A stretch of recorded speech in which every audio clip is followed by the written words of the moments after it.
This is the 2024 VW Atlas Cross Sport, and it's had a makeover with an upgraded interior and more power. And so today I'm going to find out how much sport there is to this version of VW's midsize SUV.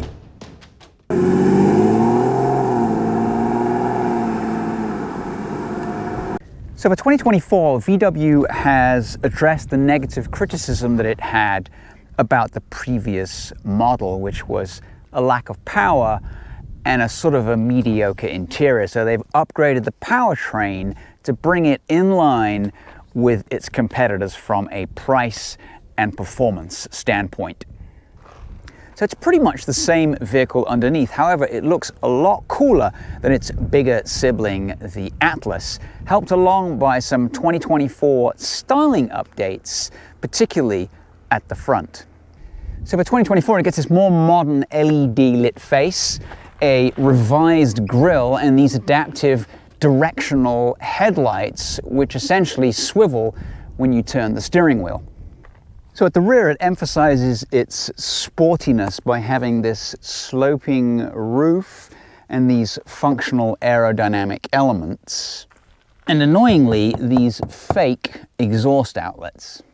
So since this one is an SE model, with the tech package, you get a powered tailgate. You also get this light bar across the back here, which is standard on all models, Atlas written out here, and an SE badge.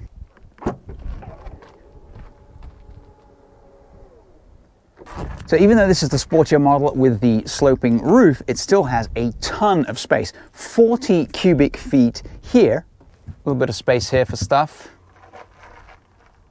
and a little bit more on this side. And then under here, a spare wheel. Of course, you can put the seats down for even more space.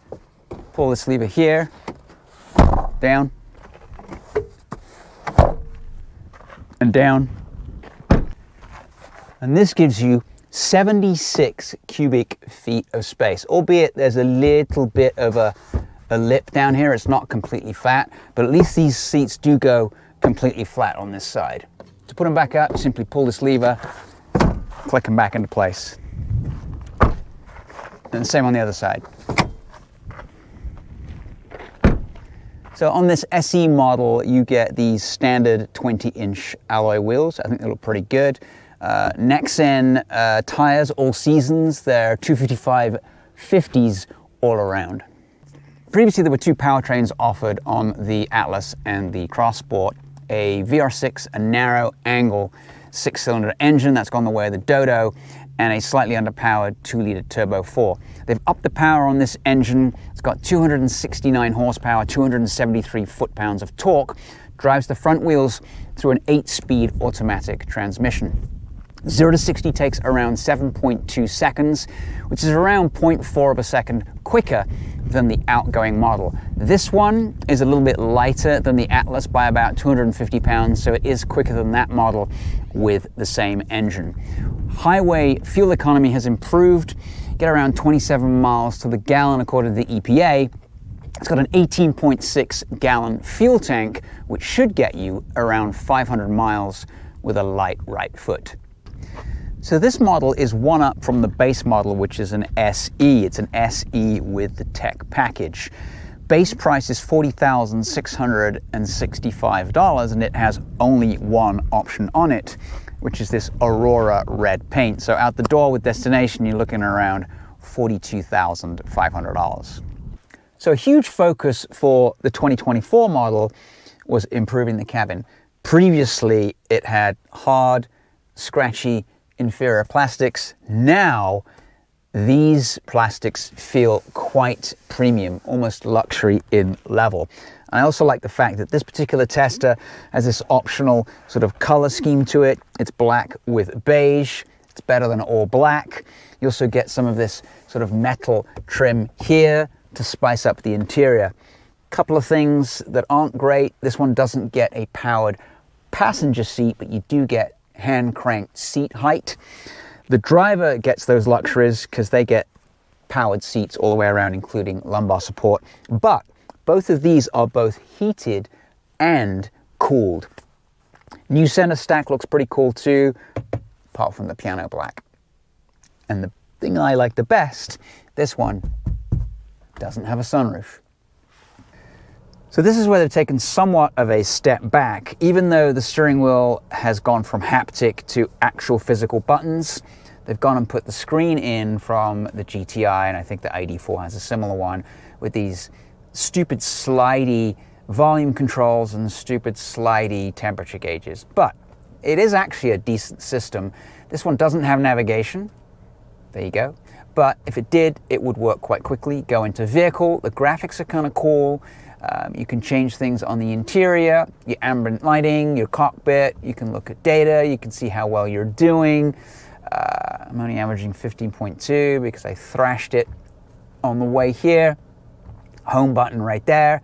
If you're familiar with what the ID4 did and the GTI did, this is going to annoy you just as much. Now you can control temperatures from here as well, but it's no better than going down here and clicking on climate. Mode is the only interesting button for me. You got custom, sport, comfort, and eco, and if you press this one, you can change everything. You can change the engine sound to sport. You can change the suspension to sport. You can change the drivetrain to sport, and I'll go steering sport as well. So we'll use these settings in custom, and then we'll leave everything else alone. Down here you get a really nice wireless charger. Let me grab my phone real quick. And your phone fits neatly into there, and it charges through my case. 2 USBs and another rubberized mat. 2 decent sized cup holders. Also adopted the GTI style lever as well. Engine start, stop, and then your parking brake. There's a little bit of storage here, and then a little bit more storage with another USB in the center armrest. Ahead of the driver, you get the digital cockpit, of which you can change the views, you can customize, you can play around with this and put whatever you need to within there. Change long-term driving data, what day it is if you forget. I like to have the speedo in the middle. Yeah, it's a nice system. It's not quite as nice as the Audi system, but it's a very nice system. So here we are in the back, and it's actually pretty decent from a space perspective. Seats are a little hard. Good news is you can go ahead and you can recline back quite a decent amount to make it a little bit more comfortable. Got a little seat back pocket right there. Decent headroom. Let's put the seat back up a little bit.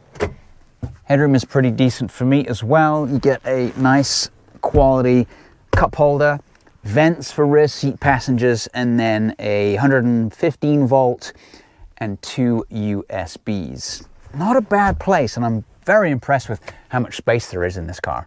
And then you also get on this model these window shades to keep the sun out. All right, time to see if Volkswagen has put some sport into this latest Cross Sport. I'm going to choose comfort mode to get off this little off-roady bit that I'm on. Not that it makes any difference. It has a decent clearance on this car, although with it not being a 4Motion, I'm not going to be taking it on any real truck trails, although it could probably cope with something reasonably flat. So by the time we get to the road here, which will take me a few seconds, I'll go ahead and I'll switch this over to the new setting, which is going to be custom. Yes, everything is still set to sport. So let's go and see what it's like.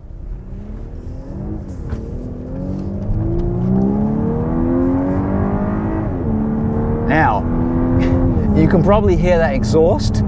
Actually sounds pretty good.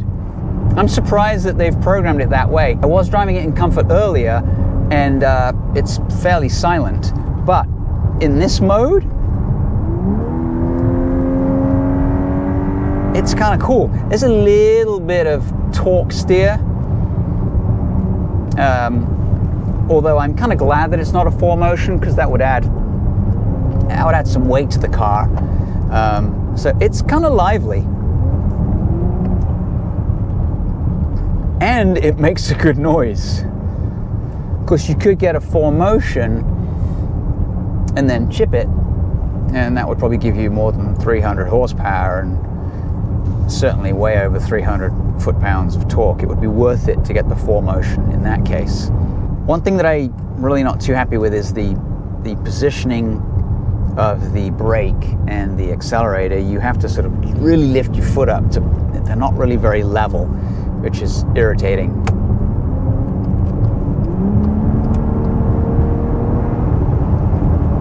Well, pretty easy to pass slower vehicles. Rides kind of nicely, 20-inch tires.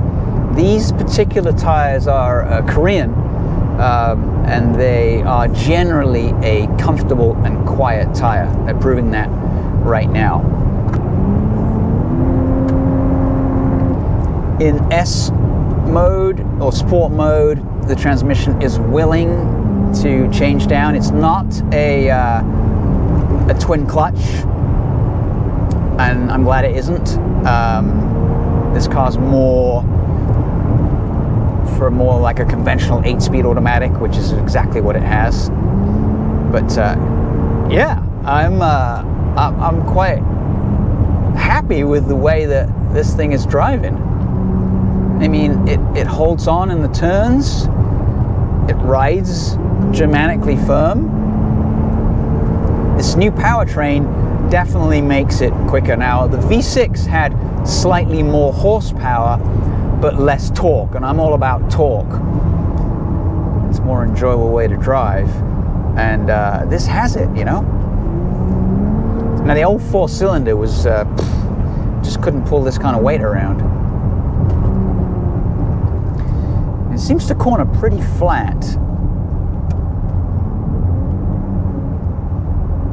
Obviously not a sports car, but quick enough to have a little fun, which is really all I care about. I really do like the way that exhaust sounds. Very pleasing. Little bump there. Suspension soaked it up quite well. This is not the best road in the world. Surprisingly chuckable, this car. So the Atlas and the Atlas Cross Sport, they're only US vehicles. I don't know if they sell them in any other countries. It was built specifically for the US market. It's got some tough competition though. I mean, not the Atlas Sport, but the regular Atlas and the Kia, Hyundai, Palisade, Telluride. They just keep getting better and better. You know, I think VW's first effort was to sort of dip its toes in the water and see, well, can we survive with this? And I think they did a pretty good job in most of the upgrading of this car. Of course, the decision to include this infotainment system with no buttons was probably made a long time ago, so it's not something they could just change overnight.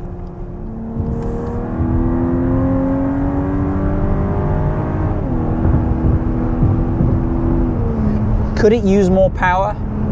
Yes. Does it really need more power? Probably not for most people. It does what's written on the tin. And it's for people that are looking for something that looks a little cooler than a sort of brick-shaped SUV. Got a decent amount of power, drives nicely, decently economical as long as you don't drive it like this. And generally, well, it has an awful lot of cargo space too, and room for 5 people. Brakes are good too. They obviously they work, which is good, but the only fault is that you've got to tread a little bit lightly because they're a little bit sort of on-off.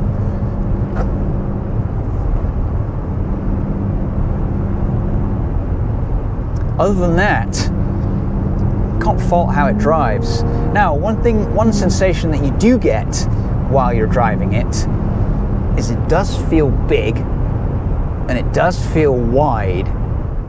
Let's talk about that price. I mean, $42,000. This is quite a lot of car for that price. I mean, the average new car in the US is somewhere around $42,000. This is quite a lot of car now, and definitely much more worth it than it was previously. Now, obviously, if you get the Atlas top of the line, R-line premium trim. You get leather seats, you get these new quilted leather seats on it. I mean, you're going to pay like 55 plus for that. But I'm very happy with how nice this is, being a base model with the technology package. I can't complain. So what do we think? Well, if you like the Atlas, but you don't need a third row and you don't need all that cargo space, then go for the Crossport. It's cheaper, it drives pretty much the same, and the interior has been upgraded to pretty decent standards. The only downside is that new touchscreen. That is a step back, unfortunately, but other than that, it is a pretty decent car. Once again, thanks for watching. We appreciate it. Like, subscribe, and we'll catch you next time with another video. Out.